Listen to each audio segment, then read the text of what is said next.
Yuk. Baik, Assalamualaikum warahmatullahi wabarakatuh. Yang saya hormati Bapak Berianto selaku pengampu mata kuliah PPAW. Kami di sini ingin mempresentasikan hasil kerja kelompok kami. Saya Ardi Pramudiatama dengan NIM 2054119. Saya Arifin, absen 2054.1007. Saya Muhammad Rizal Ahbahorela dengan NIM 205410011.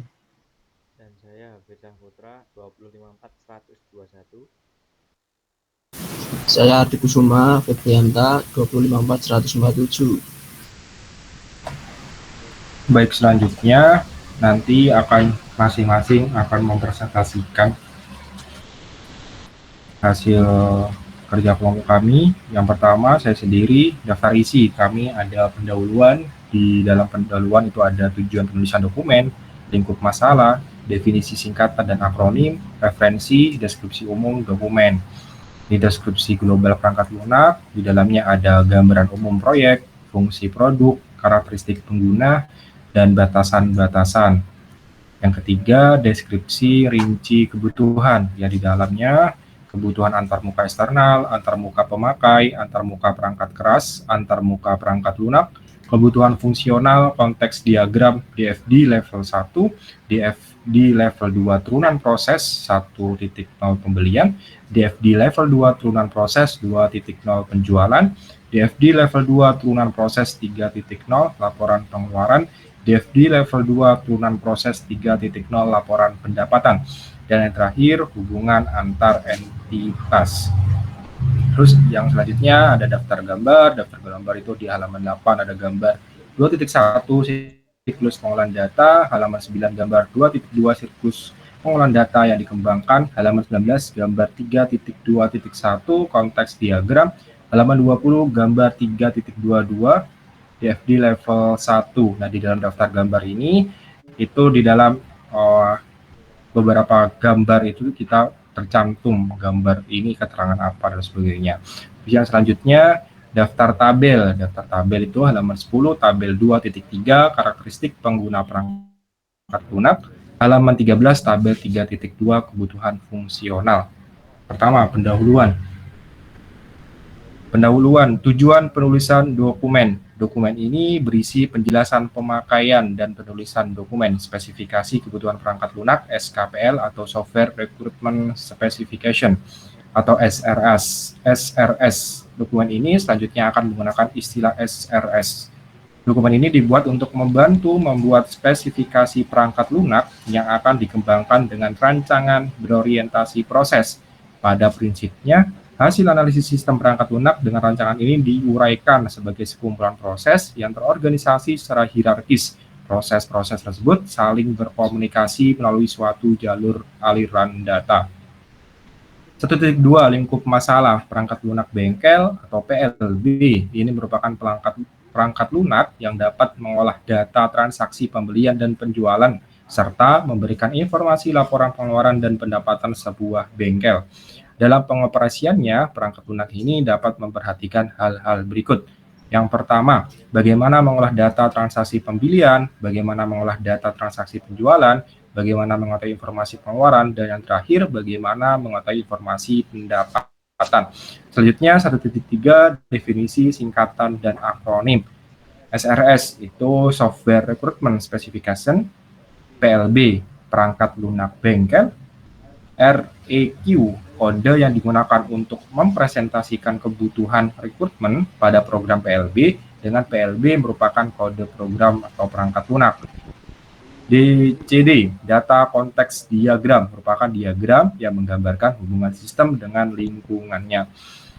Dan yang terakhir, DFD, data flow diagram, merupakan diagram yang menggambarkan aliran data proses yang terjadi di dalam sistem. 1,4 referensi dokumen-dokumen tentang rekayasa perangkat lunak. Jadi referensi kita itu bersumber dari dokumen tentang rekayasa perangkat lunak. Terus yang selanjutnya referensi dari berbagai sumber di Google. 1.5 deskripsi Deskripsi umum dokumen. Dokumen ini secara garis besar terdiri dari 3 bab dengan perincian sebagai berikut. Bab 1 pendahuluan, bab ini terdiri dari 5 subbab yang berisi tujuan, lingkup masalah, definisi, akronim, dan singkatan, serta referensi dan deskripsi umum dokumen. Bab 2, deskripsi global perangkat lunak atau program. Bab ini terdiri dari 4 subbab yang berisi gambaran umum proyek, fungsi produk, karakteristik pengguna, dan batasan-batasan. Bab 3, deskripsi rinci kebutuhan. Bab ini terdiri dari 4 subbab, di mana beberapa subbab masih memiliki beberapa subbab lagi. Pada bab ini menjelaskan semua kebutuhan perangkat lunak, mencakup pada pengembangan tingkat tinggi, hingga memungkinkan pengembang untuk merancang sistem perangkat lunak untuk memenuhi kebutuhan itu dan juga untuk menguji sistem terhadap kebutuhan. Yang kedua, deskripsi global perangkat lunak atau program. 2.1 Gambar umum proyek pada sebuah perusahaan termasuk di bidang jasa bengkel tidak terlepas dari aktivitas proses transaksi penjualan dan pembelian spare part sehingga diperlukannya suatu pengolahan data yang diproses secara komputerisasi guna mendapat informasi.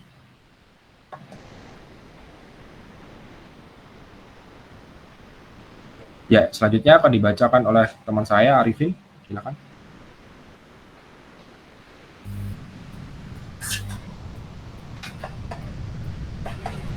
Gambar 2.1. Tiga tahap siklus pengolahan data tersebut dapat dikembangkan lebih lanjut menurut yaitu 1. Origination. Tahap ini berhubungan langsung dengan proses pengumpulan data yang biasanya merupakan proses pencatatan atau recording data sebagai dokumen dasar. 2. Input. Tahap ini merupakan proses memasukkan data ke dalam proses komputer lewat alat input atau input device.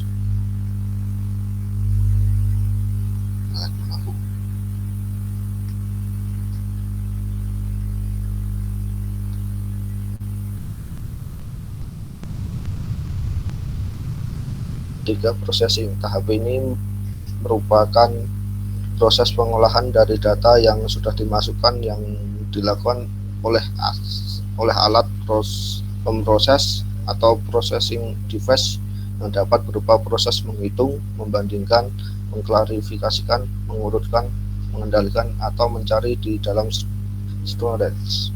4. Output. Tahap ini merupakan proses menghasilkan output dari hasil pengolahan data ke alat output atau output device, yaitu berupa informasi. 5. Distribution. Tahap ini merupakan proses dari distribusi output kepada pihak yang berhak dalam membutuhkan informasi. 4. Storage. Tahap ini merupakan proses perekaman hasil dari pengolahan ke penyimpanan luas atau storage.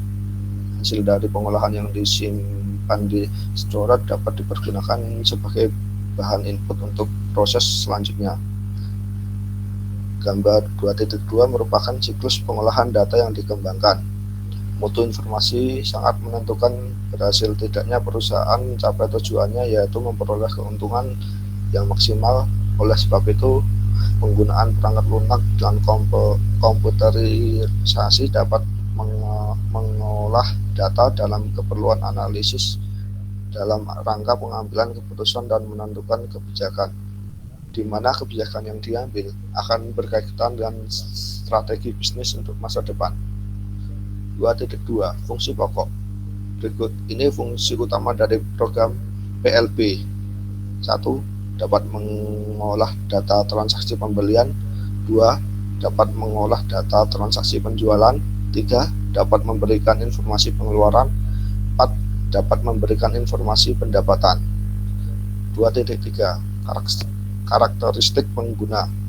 Petugas atau user atau aktor atau operator yang menggunakan program PLB ini adalah bagian penjualan dari perusahaan, dan hasil dari program PLB ini dapat dilaporkan ke pimpinan perusahaan untuk keperluan analisis dalam rangka pengambilan keputusan dan menentukan kebijakan yang diambil akan berkaitan dengan strategi bisnis untuk masa depan. Tabel 2.3 Karakteristik penggunaan program. Kategori pengguna: operator, tugas, mengolah data transaksi pembelian, mengolah data transaksi penjualan, mengolah data pengeluaran menjadi informasi atau laporan pengeluaran, mengolah data pendapatan menjadi informasi atau laporan pendapatan. 2.4 Batasan-batasan. Program PLB ini mempunyai batasan-batasan, diantaranya 1. Hanya dapat mengolah data transaksi pembelian dan penjualan. 2. Hanya dapat memberikan informasi laporan pengeluaran dan pendapatan. 3. Deskripsi rincian kebutuhan. 3.1 Kebutuhan antarmuka eksternal.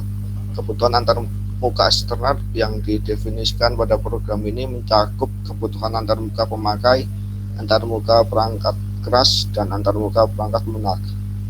3.1.1 Antarmuka pemakai. Pemakai berinteraksi dan program PLB ini melalui antarmuka bermodus grafik atau GUI. Adapun kebutuhan antarmuka tersebut adalah 1. Kebutuhan menu. Menu program yaitu pemilihan operasi yang dijalankan seperti olah data transaksi pembelian dan penjualan serta informasi pengeluaran dan pendapatan. 2. Tata letak dan resolusi layar. 1. Perangkat lunak yang dibangun menggunakan seluruh layar di mana pengaturannya disesuaikan dengan kebutuhan. 2. Resolusi yang dapat digunakan untuk perangkat lunak itu yaitu 1024 kali 768 piksel. C. Pewarnaan yang digunakan untuk tampilan antarmuka utama dan menu lainnya disesuaikan dengan kebutuhan. D. Input dan output yang digunakan melalui mouse, keyboard, monitor, printer.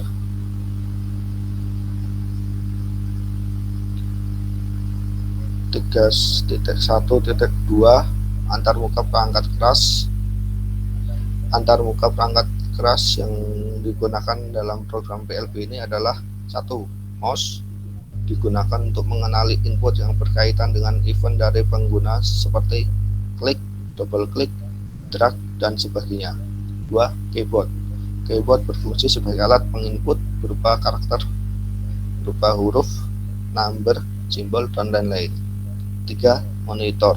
Fungsi dari monitor dalam program ini jelas sebagai alat untuk menampilkan data yang dikelola setelah dialog interaksi antara perangkat lunak dengan penggunanya.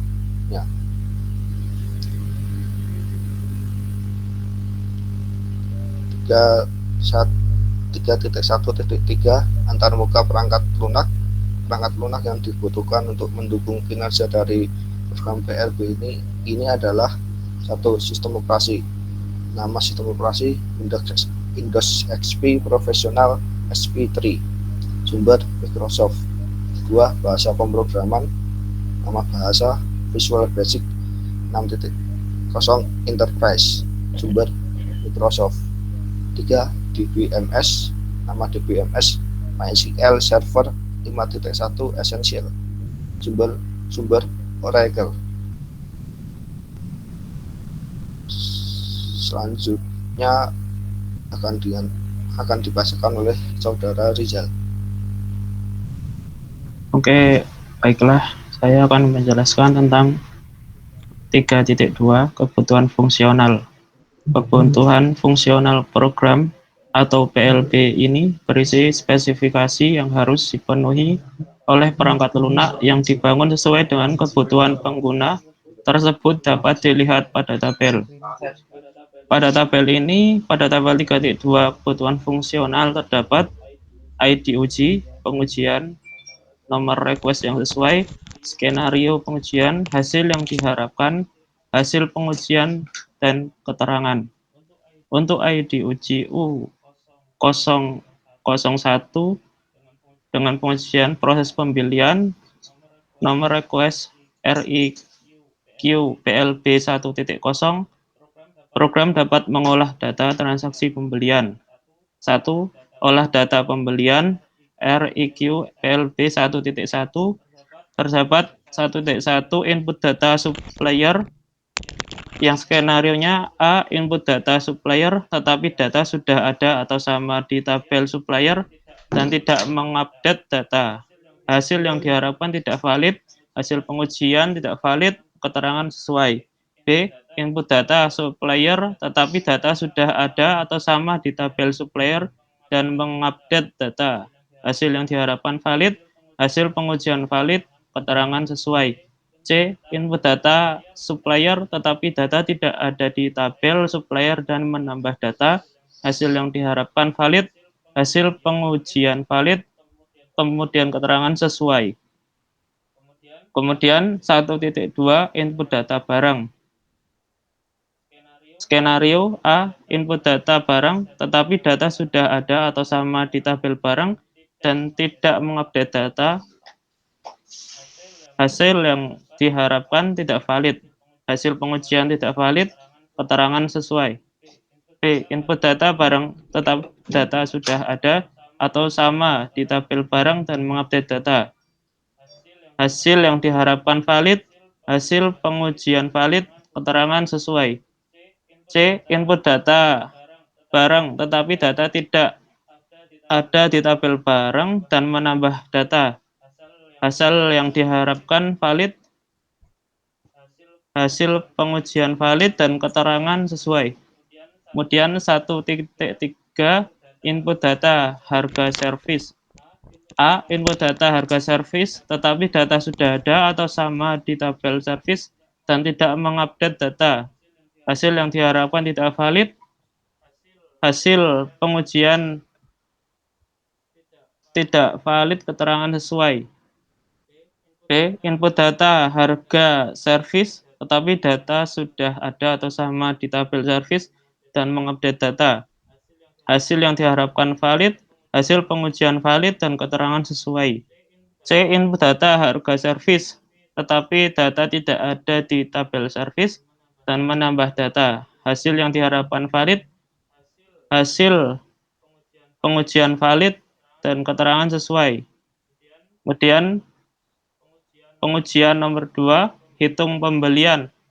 RIQ PLB 1.2, program dapat menghitung pembelian sesuai dengan perhitungan. Kemudian untuk ID U002, proses penjualan RIQ PLB 2.0, program dapat mengolah data transaksi penjualan. Yang pertama, olah data penjualan dengan RIQ PLB 2.1, 1.1 input data customer. A. Input data customer tetapi data sudah ada atau sama di tabel customer dan tidak mengupdate data. Hasil yang diharapkan tidak valid. Kemudian hasil pengujian tidak valid, keterangan sesuai. B. Input data customer tetapi data sudah ada atau sama di tabel customer dan mengupdate data. Hasil yang diharapkan valid, hasil pengujian valid, keterangan sesuai. C. Input data customer tetapi data tidak ada di tabel customer dan menambah data. Hasil pengujian valid, hasil yang diharapkan valid, keterangan sesuai. Kemudian 1.2 input data jenis service. A. Input data jenis service tetapi data sesuai dengan di tabel service dan tidak mengupdate data. Hasil yang diharapkan tidak valid, hasil pengujian tidak valid, keterangan sesuai. B. Input data jenis service tetapi data sesuai dengan di tabel service dan mengupdate data. Hasil yang diharapkan valid, hasil pengujian valid, keterangan sesuai. C. Input data jenis service tetapi data tidak sesuai di tabel service dan menambah data. Hasil yang diharapkan valid, hasil pengujian valid, keterangan sesuai. 1.3 input data barang. A. Input data barang tetapi data sesuai dengan di tabel barang dan tidak mengupdate data. Hasil yang diharapkan tidak valid, hasil pengujian tidak valid, keterangan sesuai. B. Input data barang tetapi data sesuai dengan di tabel barang dan mengupdate data. Hasil pengujian valid, hasil yang diharapkan valid, keterangan sesuai. Kemudian C. Input data barang tetapi data tidak sesuai di tabel barang dan menambah data. Hasil pengujian valid, kemudian hasil yang diharapkan valid, keterangan sesuai. D. Input data barang dengan jumlah pembelian barang kurang dari sama dengan dari stok barang yang ada di tabel barang, hasil yang diharapkan valid, hasil pengujian valid, keterangan sesuai. Kemudian nomor 2, pengujian nomor 2, hitung penjualan REQ PLB 2.2. Program dapat menghitung penjualan sesuai dengan perhitungan. Kemudian IDU 003, proses laporan pengeluaran REQ PLB 3.0. Program dapat memberikan informasi pengeluaran. Nomor 1, olah data pengeluaran REQ PLB 3.1. Terdapat 1.1 input data dimensi supplier yang terdiri dari nama supplier dan jenis supplier. A. Input data dimensi supplier dengan data sesuai di tabel supplier. Hasil yang diharapkan valid, hasil pengujian valid, keterangan sesuai. B. Input data dimensi supplier, tetapi data tidak sesuai dengan di tabel supplier. Hasil yang diharapkan tidak valid, hasil pengujian valid tidak sesuai. Kemudian 1.2 input data pembelian. A. Input data pembelian dengan data sesuai di tabel pembelian. Hasil yang diharapkan valid, hasil yang diharapkan valid, keterangan sesuai. B. Input data pembelian dengan data tidak sesuai di tabel pembelian. Data yang hasil pengujian yang diharapkan tidak valid, hasil pengujian valid, keterangan tidak sesuai. 1.3 data input data dimensi obat yang terdiri dari nama obat dan kategori obat. A. Input data dimensi obat dengan data sesuai di tabel obat. Hasil yang diharapkan valid.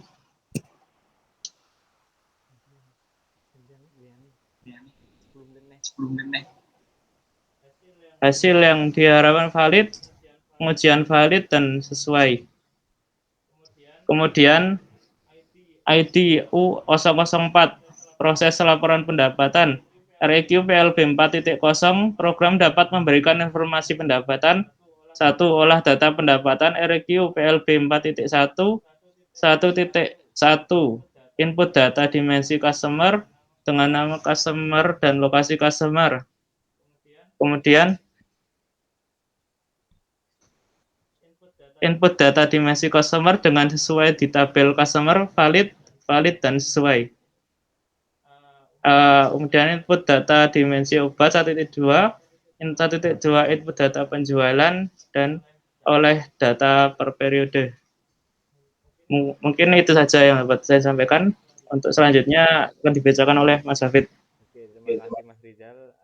Untuk saat ini saya lanjut dari Mas Rizal. 3.2.1 konteks diagram data upload. Diagram level 0 atau data konteks diagram DCD merupakan sebuah diagram data yang menggambarkan proses interaksi dari sebuah sistem terdiri dari entitas dan sistem. Proses interaksi pada sistem ini digambarkan pada data upload DFD level 0 berikut ini. Contohnya seperti gambar ini, admin, perangkat lunak bengkel sama pimpinan. Terus kita lanjut 3.2.2 DFD level 1 terbentuk berdasarkan data upload diagram level 0. Diagramnya berupa kayak gini, seperti yang pada Word admin, proses pembelian sampai proses laporan pendapatan level 4. Oke, saya lanjut 3.2.3 di level 2 turunan proses 1.0. Contoh diagramnya seperti ini, petugas 1.1 olah data sama 1.2 hitung. Lanjut 3.2.4 di level 2 turunan proses 2.0 penjualan. Contoh diagramnya seperti ini, petugas 2.1 olah data dan 2.2 hitung penjualan. Keterangannya 2.1 olah data penjualan dan 1.2 hitung penjualan. Dan terakhir 3.2.5 DFD level 2 turunan proses 3.0 laporan pengeluaran akan dibacakan oleh saudara saya Ardi semua. Ya, DFD level 2 turunan proses 3.0 laporan pengeluaran. Itu diagramnya seperti berikut. Di bawah itu terus keterangannya itu proses 1.1 olah data pengeluaran, input record, outputnya data pengeluaran berdasarkan dimensi. Selanjutnya keterangan nomor 2 proses 1.2 olah data per periode, input data pengeluaran berdasarkan dimensi, output laporan pengeluaran per periode. Oke, selanjutnya 3.2.6 diagram 2 turunan proses 4.0 laporan pendapatan. Diagram seperti berikut. Keterangan 3 proses 1.1 olah data pendapatan. Inputnya record, customer record penjualan dan record obat. Outputnya data pendapatan berdasarkan dimensi. Dan 4 proses 1.2 olah data per periode. Inputnya data pendapatan berdasarkan dimensi. Outputnya laporan pendapatan per periode. Kemudian 3.2.7 membuat hubungan antar entitas. Entity relation diagram merupakan representasi grafik hubungan antar entitas. Merupakan gambar objek pelaku yang terlibat serta mempunyai kaitan entitas lain. Model relasi ini diperlukan untuk menggambarkan keterhubungan antara entitas satu dengan entitas lain. Model LR berisi komponen-komponen himpunan entitas dan himpunan relasi yang masing-masing dilengkapi atribut-atribut yang menggambarkan seluruh fakta dari dunia nyata. Oke, selanjutnya diagramnya seperti berikut. Oh ya, mungkin cukup sekian presentasi dari kelompok kami. Saya ucapkan terima kasih. Saya tutup. Wassalamualaikum warahmatullahi wabarakatuh. Waalaikumsalam warahmatullahi wabarakatuh.